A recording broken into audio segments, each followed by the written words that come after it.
여러분, 역사상 가장 강력한 왕을 꼽으라면 여러 이름이 떠오르죠? 근데 만약 그 왕이 역사상 가장 뛰어난 브랜드 매니저였다면 어떠세요? 좀 생소하죠? 오늘 이야기의 주인공은 바로 절대군주 루이 14세입니다. 이 사람이 어떻게 자기 자신과 프랑스라는 나라 전체를 하나의 거대한 브랜드로 만들어냈는지 그 기가 막힌 전략을 한번 파헤쳐 보겠습니다. 자, 시작부터 아주 강렬한 한마디가 나오죠. 짐이 곧 국가다. 와, 정말 모든 게 이 한 문장에 다 담겨 있어요. 얼마나 대담하고 유명한 말입니까?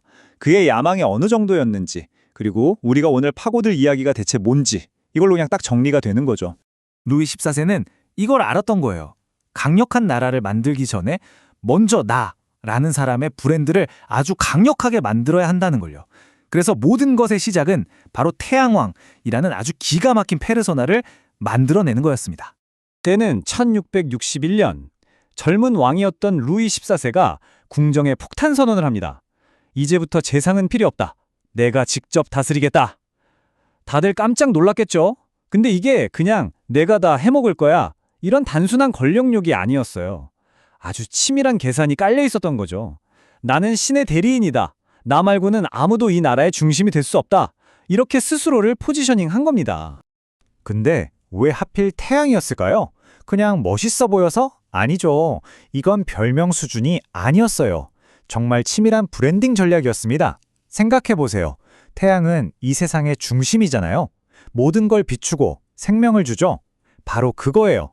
나 루이 14세가 바로 프랑스의 태양이다. 나의 빛이 프랑스 구석구석을 비춘다는 의미였던 거죠. 이 태양왕이라는 브랜드는 그를 거의 신적인 존재로 만들었고, 정말이지 그의 마케팅 중에 가장 성공적인 작품이었습니다. 자, 그럼 이 태양왕이라는 브랜드를 어떻게 현실로 만들었을까요? 말로만 내가 태양이다 하면 아무도 안 믿잖아요. 그에게는 이 브랜드를 보여줄 물리적인 공간, 그러니까 권력을 마음껏 뽐낼 수 있는 거대한 무대가 필요했습니다. 그리고 그 무대가 바로 그의 일생일대 걸작 베르사유 궁전입니다. 생각해보면 요즘 잘 나가는 회사들도 다 삐까뻔쩍한 본사 건물이 있잖아요. 브랜드의 상징이죠. 루이 14세도 똑같았어요. 자신의 절대 권력을 사람들이 눈으로 직접 보고 그냥 압도당하게 만들 거대한 상징물이 필요했던 겁니다. 바로 그 거대한 프로젝트의 시작을 알리는 말이죠. 네, 바로 그 상징이 베르사유 궁전입니다.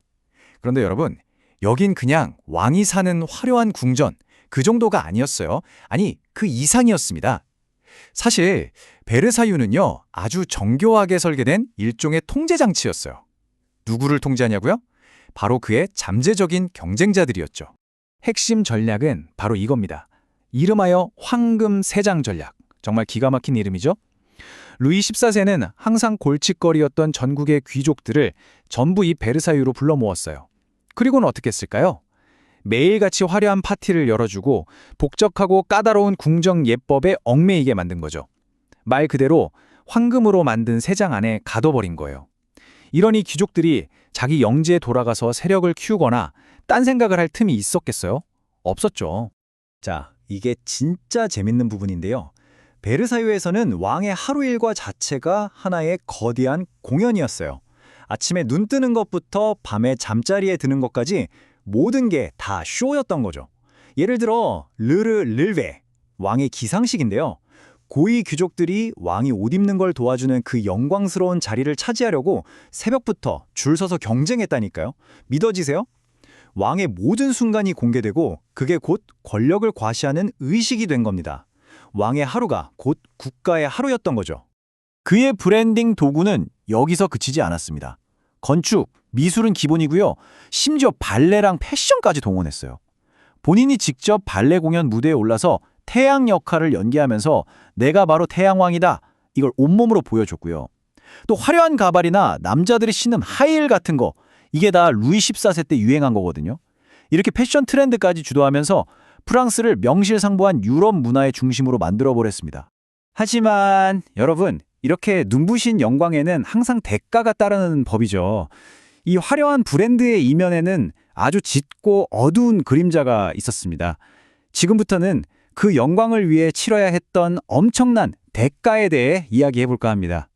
자, 이 표를 보시면 빛과 그림자가 아주 극명하게 드러나죠. 한쪽에는 프랑스를 유럽 문화의 중심으로 만든 엄청난 영광이 있습니다. 반대쪽을 볼까요?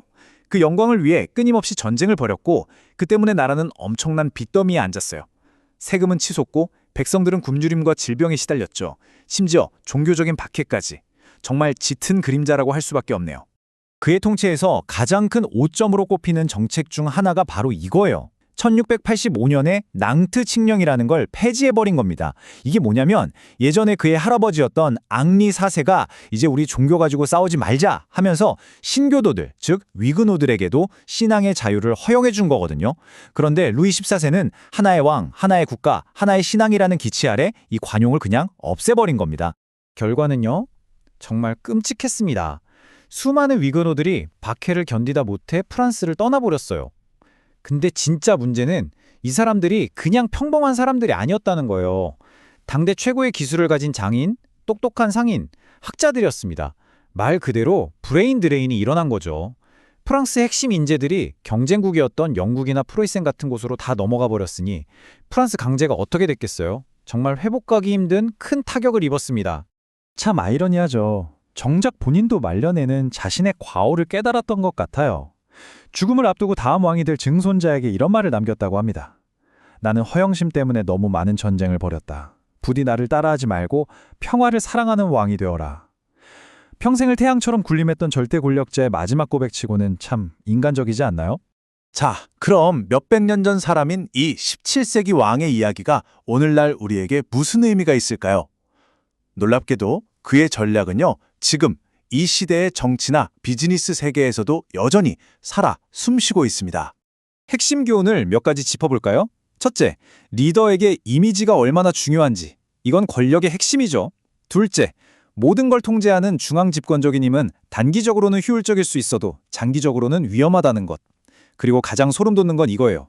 오늘날 큰 기업이나 국가가 자신들의 권위를 보여주기 위해 사용하는 여러 상징이나 행사들 있잖아요. 그게 사실 루이 14세가 썼던 전략과 놀라울 정도로 비슷하다는 겁니다. 마지막으로 여러분께 이 질문을 한번 던져보고 싶네요. 오늘날 우리가 보는 리더들, 정치인이든 아니면 잘 나가는 테크 기업 CEO든 그들은 과연 자신만의 베르사유를 어떻게 짓고 있을까요? 또 어떤 의식과 상징을 통해서 자신들의 권력을 브랜딩하고 있을까요? 한번 주위를 둘러보세요. 17세기 태양왕의 전략서는 어쩌면 지금도 바로 우리 곁에서 펼쳐지고 있는지도 모릅니다.